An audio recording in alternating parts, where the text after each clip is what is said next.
السلام علیکم۔ آج ہم اردو کی 7ویں جماعت کی کتاب سورج مکھی کی ایک نظم ہے مسدس حالی، وہ سمجھنے کی کوشش کریں گے۔ تو پس منظر پڑھ لیتے ہیں تھوڑا سا اس کا، انہوں نے کچھ انٹروڈکشن دیا ہے۔ ہماری زبان کی نظم و نثر میں جو کتابیں لکھی گئیں ان میں قبول عام اور حیات دوام اگر کسی کو نصیب ہوا تو مولانا حالی کا مسدس ہے۔ ہماری زبان میں جتنی بھی نظم یا نثر کی کتابیں لکھی گئیں ان میں اگر قبول عام یعنی عوام کو پسند بھی آئی، اور حیات دوام یعنی ہمیشہ ہمیشہ کے لیے زندہ بھی ہو گئی، یعنی لوگوں کو آج تک یاد ہے، تو اگر کسی کو ملا تو مولانا حالی کی مسدس کو ملا۔ تو یہ باتیں جو لکھی ہیں یہ ایک اور بہت بڑے استاد مولانا سید سلمان ندوی صاحب نے ایک مضمون لکھا تھا، اس میں سے لیا انہوں نے۔ تو ایک بہت بڑے استاد، ایک بہت بڑے انسان کی جب کسی چیز سے کوئی چیز اخذ کی جاتی ہے تو اس کی ویلیو اور بڑھ جاتی ہے، ٹھیک ہے۔ تو اگر سید سلمان ندوی اس کے بارے میں یہ کہہ رہے تو یقیناً اس کا کوئی درجہ ہوگا۔ یہ 1296 ہجری میں لکھا گیا۔ اچھا اب یہ دیکھیں انہوں نے عیسوی بنایا ہوا ہے، عیسوی نہیں ہے، ہجری ہے۔ عیسوی تو کچھ بنتا تھا 1879 یا 1880 بنتا تھا، ٹھیک ہے۔ تو یہ اگر عیسوی لکھنا چاہتے ہیں تو یہاں پہ 1879 آئے گا عیسوی۔ اگر آپ نے یہ سن لکھنا ہے تو ہجری کا سن ہے، تو تقریباً 1879 میں ہی لکھا گیا تھا۔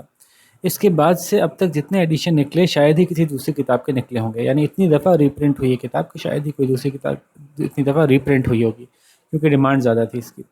مسلمانوں کی تاریخ میں بغداد کی تباہی پر شیخ سعدی نے ماتم کیا۔ جب بغداد مسلمانوں کا گڑھ تھا، مسلمانوں کا خلافت تھی، اور پھر اس کی زبردست تباہی ہوئی، تو اس تباہی کے بعد شیخ سعدی نے اس کے اوپر خوب اپنے اشعار اور اپنی کچھ کہانیاں بھی تحریر کی۔ اور اندلس یعنی اسپین کی بربادی، جب وہاں سے مسلمانوں کا کام تمام ہوا، مسلمانوں کا معاملہ لپیٹا گیا، تو اس پر ابن بدرون نے نوحہ لکھا، جس کو غالباً مرثیہ اندلس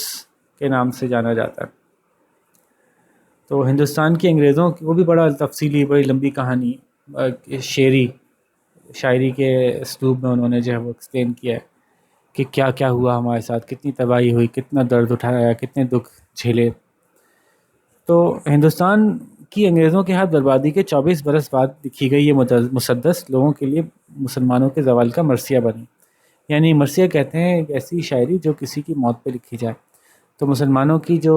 سلطنت کی موت واقع ہوئی، جو اس کا حکومت کی موت واقع ہوئی، تو اس کے لیے یہ نظم لوگوں کے دلوں میں جگہ کر گئی کہ ہاں باقی یہ ہمارے خیالات کی اور جذبات کی عکاسی کرتی ہے۔ جس نے سنا بےتاب ہوا۔ اچھا مسدس کیوں کہتے ہیں اس کو، نام اس کا مسدس کیوں ہے، ابھی آگے آ جائے گی بات۔ اس مسدس میں نہ صرف زوال کی داستان لکھی گئی بلکہ قوم کی غیرت جگانے کے لیے مسلمانوں کی تاریخ کے کارنامے اس طرز و اسلوب سے بیان کیے کہ مسلمانوں کا ذاتی تشخص یعنی پہچان اور اعتماد بحال ہو سکے۔ یعنی صرف رویا نہیں گیا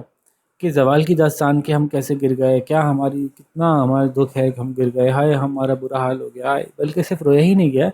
بلکہ اپنی قوم کی غیرت کو جگانے کے لیے مسلمانوں کے وہ کردار بھی دکھائے گئے کہ کسی زمانے میں ہم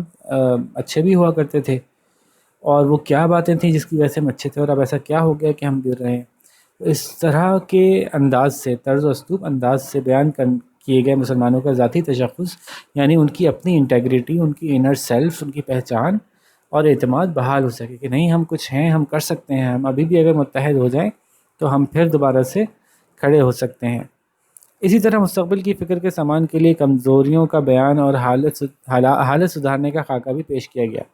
تو مستقبل کا فکر اگر کر رہے ہو تم لوگ مسلمانوں تو پھر تمہارے اندر یہ کمزوریاں ہیں، ان کو خیال رکھنا، اور اگر تم اپنے حالات کو سدھارنا چاہتے ہو تو پھر تم اس طرح سے سدھار سکو گے، اس کا خاکہ بھی پیش کیا گیا۔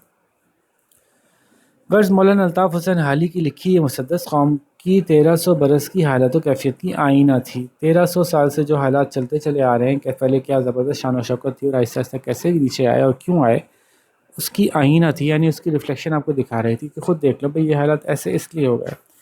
اچھا لکھی گئی تو بہت سادگی سے ہے، تو سادگی، بے تکلفی، سلاست، روانی، آسانی، سادگی سے، بغیر کوئی لمبی چوڑی تمہید باندھے، بہت آسان زبان استعمال کرتے ہوئے، اور روانی سے، برجستگی، یعنی بالکل جیسے کہ زبان پہ الفاظ آتے ہی نہیں ادا ہو جانا، ذہن میں بڑے کوئک آئیڈیاز آنا، وہ نظر آتا ہے اس مسدس کا خاصہ ہے۔ نظم کے ساتھ مقولے اور دیباچے کی نثر بھی اپنی سلاست و فصاحت کے لحاظ سے ہماری زبان کے ادب کا اتنا بڑا نمونہ ہے کہ جس کی پیروی آج تک نہ ہو سکی۔ اچھا، اب نظم کے ساتھ ساتھ جو مقولے لکھے ہیں اس کے اندر، اور دیباچہ جو انٹروڈکشن میں باتیں کہی گئی ہیں وہ نثر میں کہی گئی ہیں، یعنی پوری کتاب ہے یہ، ایک پیج کی نظم نہیں ہے، یہ سینکڑوں پیج پہ پھیلی ہوئی کتاب ہے۔ تو اتنی بڑی کتاب ہے جس میں وہ ایک نظم چلتی چلی جا رہی ہے، تو اس کے اندر کچھ شروع میں انٹروڈکشن وغیرہ بھی ہے، وہ بھی نثر کے طور پہ لکھا گیا ہے۔ تو اس کو بھی اگر پڑھتے ہیں تو وہ بھی اپنی آسانی، ایک طرف وہ آسان ہے اور دوسری طرف وہ بہت ڈیٹیل اور ان ڈیپتھ ہے، آسان ہونے کے ساتھ ساتھ ڈیپتھ میں بھی بہت زیادہ ہے۔ تو اس لحاظ سے ہماری زبان کے ادب کا بہت بلند نمونہ ہے، جس کی پیروی آج تک نہ ہو سکی، کہ اس جیسا آج دوسرا کوئی نہ بنایا جا سکا۔ ٹھیک ہے، تو یہ مولانا سید سلمان ندوی صاحب نے اس کے بارے میں لکھا مسدس حالی۔ مسدس کیوں کہتے ہیں؟ مسدس ایسی نظم کو کہتے ہیں جس کے اندر 6 مصرے ہوں۔ ٹھیک ہے، ان 6 مصروں کی وجہ سے اس کا نام مسدس رکھا گیا ہے۔ تو اس کا اصل نام تھا مد و جزر اسلام، اسلام کی بلندی اور پستی۔ مد کہتے ہیں اونچا ہونا اور جزر کہتے ہیں نیچے جانا، جیسے لہریں کبھی اوپر ہوتی ہیں اور کبھی نیچے جاتی ہیں۔ تو مد و جزر اسلام اس کا نام تھا، اور یہ الطاف حسین حالی کی مسدس، کیونکہ مسدس کی شکل میں لکھ گئی کہ ایسے مشہور ہو گئی کہ مسدس حالی ہے۔ تو اچھی خاصی تمہید ہم نے باندھ دی، اس میں ہی کافی انٹروڈکشن ہو گیا، تو ہم شروع کر دیتے ہیں۔ جیسے میں نے بتایا کافی لمبی ہے، بیچ میں سے صرف ایک ٹکڑا لیا ہے انہوں نے تاکہ آپ کو اس سے انٹروڈیوس کروایا جا سکے۔ اچھا، یہ اتنی مشکل نہیں جتنی کہ آپ کو شاید علامہ اقبال کی شکوہ یا جواب شکوہ مشکل لگے۔ تو شکوہ یا جواب شکوہ کے مقابلے میں یہ نسبتاً آسان ہے، پڑھی جا سکتی ہے تھوڑی سی بھی، اگر آپ کے پاس گائیڈ موجود ہو یا ڈکشنری موجود ہو۔ بلکہ جو ایڈیشن میرے پاس موجود ہے اس میں تو ڈکشنری بلٹن ہی تھی، آخر میں ہی فہرست دے دی گئی تھی مشکل الفاظ کی، تو اس کی مدد سے آسانی سے ہم نے بچپن میں پڑھ لی تھی۔ ٹھیک ہے جی، تو شروع کرتے ہیں۔ کوئی ان سے پوچھے کہ اے ہوش والو، کس امید پر تم کھڑے ہنس رہے ہو؟ برا وقت بیڑے پہ آنے کو ہے جو، نہ چھوڑے گا سوتوں کو اور جاگتوں کو۔ بچو گے نہ تم اور نہ ساتھی تمہارے، اگر ناؤ ڈوبی تو ڈوبیں گے سارے۔ تو یہ لوگ کھڑے بڑی امید کے ساتھ کھڑے ہیں کہ کچھ نہیں ہوگا، کچھ نہیں ہوگا، کچھ نہیں ہوگا، ہم کچھ نہ کچھ کر ہی لیں گے۔ تو ان کو مخاطب کر کے کہا جا رہا ہے کہ اے ہوش والو، ارے زندہ دلو، اے لوگو جو تم ہوش کے ناخن لو، کہ تم کس امید پہ کھڑے ہنس رہے ہو، خوش ہو کہ بھئی کچھ نہ کچھ ہو ہی جائے گا ہمارا، جبکہ بہت برا وقت ہمارے اس جہاز پہ، اس سفر کو جو ہم نکلے ہیں، ہمارے اس سفر کے ساتھ یہ بہت برا واقعہ پیش آنے کو ہے، جو نہ سوتوں کو چھوڑے گا نہ جاگتوں کو چھوڑے گا۔ جب برا وقت آتا ہے تو وہ سب کو اپنی لپیٹ میں لے لیتا ہے۔ تو بچو گے نہ تم اور نہ ساتھی تمہارے، نہ تم بچو گے نہ تمہارے ساتھی بچیں گے، اگر ہماری ناؤ یعنی کشتی ڈوبی تو سارے ہی ڈوب جائیں گے، تم کیوں کھڑے ہنس رہے ہو؟ اب یہ کچھ اس طرف بھی اشارہ ہے، ایسے لوگ جنہوں نے کہ اپنے آپ کو یہ سمجھ لیا کہ جی اب تو ہم انگریز، یہ پاکستان بننے سے پہلے کا واقعہ ہے نا، تو یہ ذہن میں رکھیں کہ انگریزوں کو ہم انگریزوں کے ساتھ مل گئے ہیں اور اب ہم جو ہے وہ ایڈجسٹ کر گئے ہیں۔ کوئی نہیں، وہ تو پرانے وقتوں کی بات تھی کہ ہم جو ہے وہ حکمران تھے یہاں کے، اب تو ہمیں جو ہے وہ یہاں کی عوام بن کے ہی رہنا پڑے گا، اور جی انگریز کے ساتھ ہمیں مفاہمت کرنی پڑے گی، تو کیا کریں، گزارا تو کرنا ہی پڑے گا۔ تو وہ تھوڑا سا اطمینان میں آ گئے کہ شاید ہمارا معاملہ آگے چلتا چلا جائے گا۔ یہ ان کو سمجھا رہے ہیں کہ بھائی ایسا نہیں ہے، ایک غلام قوم جو ہے نا وہ ایسی نہیں رہتی،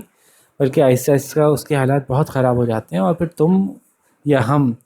اگر ان سے لڑ رہے ہیں تو ہم، اور تم نہیں لڑ رہے، وہ سبھی ایک وقت آئے گا کہ اس سچویشن سے اگر نکلنے کی کوشش نہ کی تو سب کے سب غرق ہو جائیں گے۔ اور یہ ماضی میں مثالیں موجود ہیں کہ جہاں کوئی فاتح قوم آتی ہے نا تو وہ پھر اس علاقے میں اپنے سے پہلے والوں کا نام و نشان مٹا دیتی ہے آہستہ آہستہ کر کے۔ تو یہی بات ریمائنڈ کرا رہے ہیں حالی صاحب۔ غرض عیب کیجئے بیاں اپنے کیا کہ بگڑا ہوا یہاں ہے آوے کا آوا، فقیہ اور جاہل، ضعیف اور توانا، تعسف کے قابل ہے احوال سب کا، مریض ایسے مایوس دنیا میں کم ہیں، بگڑ کر کبھی جو نہ سنبھلیں وہ ہم ہیں۔ کہ کیا برائیاں بیان کریں ہم اپنے آپ کی، اپنی قوم کی، کہ یہاں تو پورا آوے کا آوا ہی بگڑا ہوا ہے، محاورتاً ہے نا، آوے کا آوا بگڑا ہوا ہے، یعنی کہ سب کے سبھی خراب ہیں، چاہے وہ پڑھا لکھا فقیہ کہتے ہیں ایسا شخص جو کہ دین کا علم رکھتا ہو، چاہے وہ جاہل ہو، چاہے بوڑھا ہو، چاہے جوان ہو، سبھی کی حالت جو ہے نا، احوال یعنی سبھی کی حالت جو ہے وہ افسوسناک ہیں، اور اس طرح کے ہم مریض ہو گئے ہیں، ہمارا جو مرض ہے وہ مایوسی اور ڈر اور خوف، اور اللہ کا خوف چلا گیا، اور دنیا میں دشمن کا خوف ہمارے سر پہ سوار ہو گیا، اور دشمن سے مرعوب ہونے کی کیفیت۔ تو ہم جیسے مایوس مریض دنیا میں کم ہیں کہ ہم طے کر بیٹھے کہ اب ہمارا کچھ نہیں ہو سکتا، اور ہم نے تو غلام بن کے ہی رہنا ہے، اور ہم ایسے کچھ ہو گئے ہیں کہ جو بگڑنے کے بعد بھی نہیں سنبھلتے۔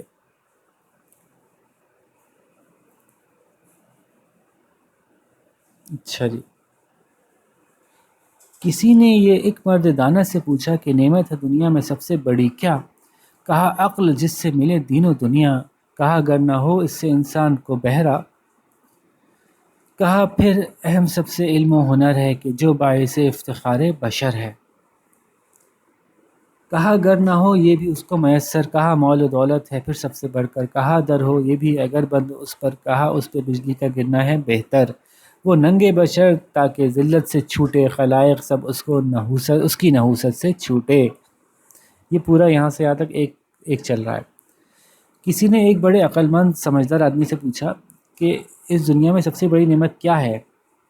تو اس سمجھدار آدمی نے کہا کہ سب سے بڑی نعمت تو یہ ہے کہ سمجھ مل جائے کسی کو،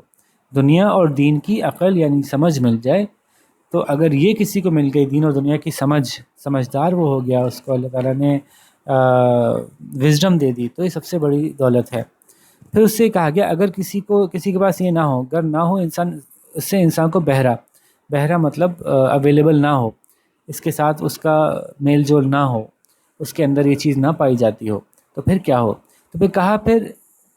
پھر اہم سب سے علم و ہنر ہے کہ چلو ٹھیک ہے، آپ کے پاس نالج ہو اور آپ کے پاس کوئی اسکل ہو تو آپ اس سے اپنی دنیا بنا لو گے، اور باعث افتخار ہوگا یعنی فخر کا باعث بنے گا، بشر یعنی انسانوں کے فخر کا باعث بنو گے۔ فار ایگزامپل تمہارے اندر وزڈم تو بہت زیادہ نہیں ہے کہ تم بہت اچھے مستری ہو تو تم کو بڑا زبردست بلڈنگ بنا لو گے، یا کوئی بہت اچھے صنعت کار ہو تو بڑی سی صنعت لگا لو گے، یا بہت اچھے کوئی ہنر تمہارے پاس ہو، کوئی علم تمہارے پاس ہو، تو تب بھی تم دنیا میں باعث فخر بن سکتے ہو۔ کہا گر نہ ہو یہ بھی اس کو میسر، اگر یہ بھی نہ ملے تو پھر کیا ہے؟ تو انہوں نے کہا ان صاحب نے کہ پھر مال و دولت ہو کم از کم، اگر آپ کے پاس عقل نہیں، آپ کے پاس ہنر نہیں، تو پھر مال ہی ہو کہ چلو بھائی مال میسر ہے تو اس کی مدد سے ہم دنیا پہ حکومت کر سکتے ہیں، لوگوں کے اوپر اپنی مرضی چلا سکتے ہیں، کنٹرول کر سکتے ہیں۔ کہا کہ در ہو یہ بھی اگر اس پہ بند، اگر یہ در ہو یہ بھی اگر بند اس پر، تو کہا کہ اس پہ بجلی کا گرنا ہے بہتر، تو ایسا بندے کو تو مر ہی جانا چاہیے، بجلی کا گرنا بہتر ہے، مطلب ایسا بندہ تو مر ہی جائے تو بہتر ہے۔ وہ ننگے بشر کا مطلب ہے پوری انسانیت کو شرمندہ کرنے والا شخص، ایسا شخص جس کے نام پہ انسانیت کو، مطلب انسانیت کے نام پہ دبا، کہ وہ انسان کہلانے کے لائق نہیں، کہ جو نہ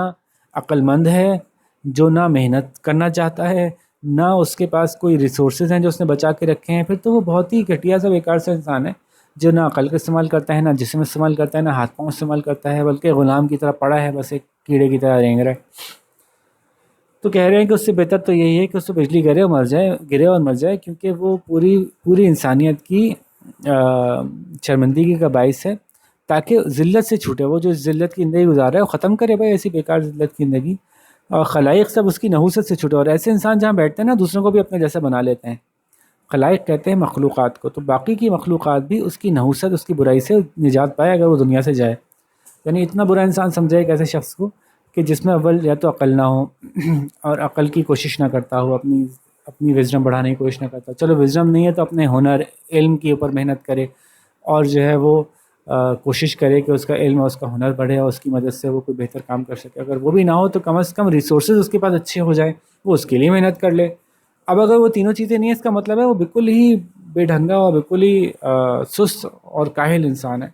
تو ایسے انسان کے لیے انہوں نے کہا کہ ایسا انسان جہاں بیٹھتا ہے نا، وہ اپنے ساتھ دوسروں کو بھی اپنے جیسا بنا لیتا ہے، اس لیے بہتر ہے کہ سب اس کے جو دوسرے مخلوقات ہیں وہ سب بھی اس کی اس نحوست، اس بری عادت سے نجات پائیں کہ دنیا سے جائے بھائی۔ مجھے ڈر ہے اے میرے ہم قوم یارو، مبادا کہ وہ ننگ عالم تم ہی ہو، گر اس نام کی کچھ حمیت ہے تم کو تو جلدی سے اٹھو اور اپنی خبر لو، وگرنہ یہ قول آئے گا راست تم پر کہ ہونے سے ان کا نہ ہونا ہے بہتر۔ اب یہ کہہ رہے ہیں کہ میرے بھائی، میرے قوم کے پیارے پیارے دوستوں، مجھے لگتا ہے کہ تم ہی لوگ ایسے لوگ ہو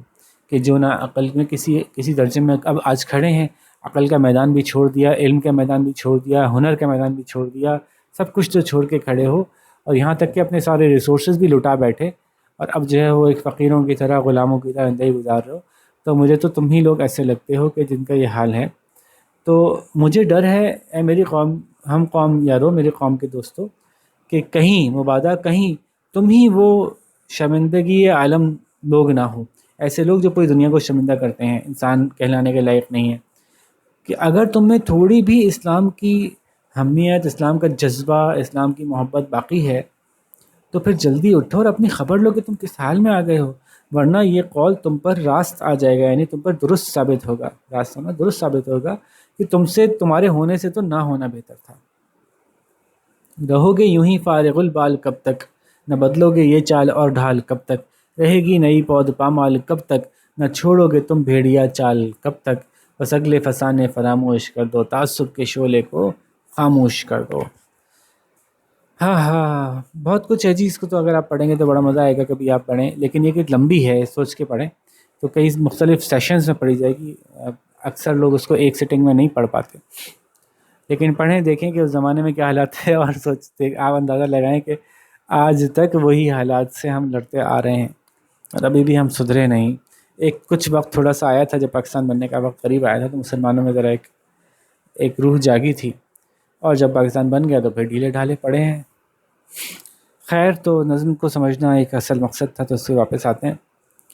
تو یہی فرما رہے ہیں کہ تم اس طرح سے کب تک اپنے آپ کو ساری چیزوں کو چھوڑ چھاڑ کے ایسے بیٹھے رہو گے؟ فارغ البال کہتے ہیں جب آپ بالکل ہر کام سے فارغ ہو کے ایسے بیٹھتے ہیں، ایسے آپ کچھ کرنے کو نہیں، اپنے حالات، اپنی چال، اپنی ڈھال، اپنی عادتیں کب بدلو گے؟